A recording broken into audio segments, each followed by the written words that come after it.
The EMS bias test. The EMS is subject to drift and may become less accurate over time.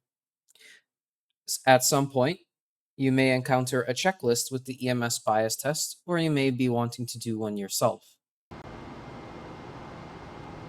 This test is extremely simple. Simply set delta V and EMS mode normal.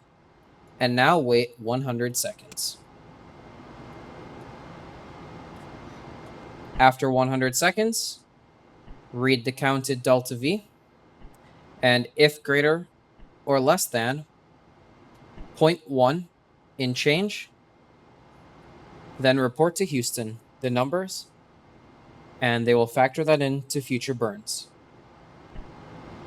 When the test is complete, standby and off. Thanks for watching.